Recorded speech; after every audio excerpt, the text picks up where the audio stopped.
It was nightfall, and Isoken waited for Inoma to return home as usual, but he didn't.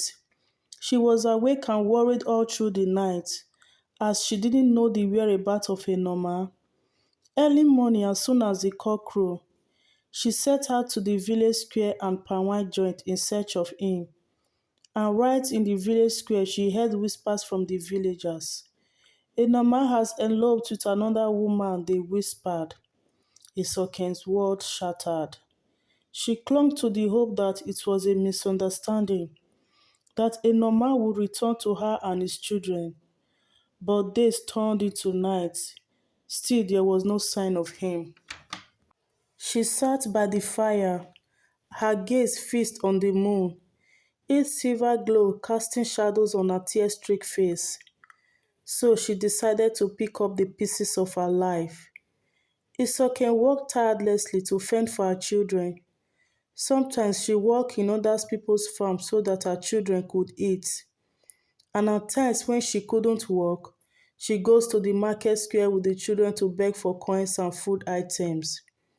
One scorching afternoon, as the sun hung low, Isoken felt a sudden dizziness.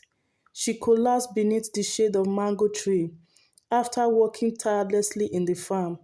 She laid helplessly on the ground, and when she opened her eyes, she saw a tall, handsome man standing before her. His name was Idemudia. Idemudia was a kind-hearted farmer who lost his wife to a fever that swept through the village long time ago, leaving him with painful memories. Idemudia's heart stirred when he saw Isoken's tired face. He offered her water, and their conversation flowed like river. Isoken narrated her ordeal and how she was abandoned by the man she once loved. As they turned into weeks, Idemudia found himself drawn to Isoken's home. He repaired her thatched roofs, bring food for them, carved wooden toys for Mordion and Omosigo. His love for them grew, and just one evening under the vast village sky, Idemudia sat with Isoken by the fire, the flames casting shadows on their faces. Isoken, he said, I want to be part of your family. I want to love Omodion and Omosigo, and even your unborn child as my own. Please marry me. Isoken's eyes filled with tears. She whispered, they need a father that won't vanish like the morning dew. She embraced him and sobbed silently. Couple of weeks later, Isoken gave birth to a healthy baby girl, and they named her Ofure. And Indemudia's heart was filled with joy as he held the newborn in his arms with lots of love. Several months passed, they got married in a grand style, an elaborate traditional marriage that was the talk of the whole village. They lived happily together, and they also welcomed a set of twins together. Inoma lived a miserable life with Ekide Harlot, who charmed him immediately they arrived at village, so that he doesn't remember home or his family. She made him work like a slave, draining his pocket of every coin. She ridiculed his laziness, yet Enoma remained under her spell, unable to break free from her charm. 2 decades later, Omosigo blossomed into womanhood. Suitors of all caliber arrived like migratory birds. Among them was a tall man called Owie. He was a hardworking and responsible young man who had loved Omosigo with a quiet intensity. As seasons changed, so did Ekide Harlot's temperament also changed.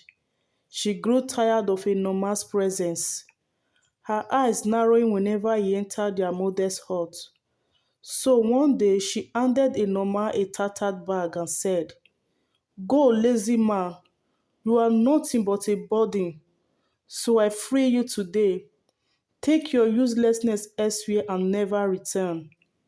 Enoma's heart shattered as the memory of his past life came flashing before him. Just like scale fell off his eyes. He remembered Isoke and his children and wept heavily. Now that he has nowhere else to go, he decided to return to his village. And when he got to his village, he met his home empty. No traces of Isoke and his children he abandoned. The news of Isoke's new life and marriage reached him. The villagers mocked him for he has become a vagabond. Now lazy Enoma is faced with the harsh reality of his decisions as he has to start life all over again. Omosigo and Owie's love was strong and they decided to get married. But tradition weighed heavily on Omosigo's shoulder as she said to marry Owie, the love of her life. The elders whispered about bride price.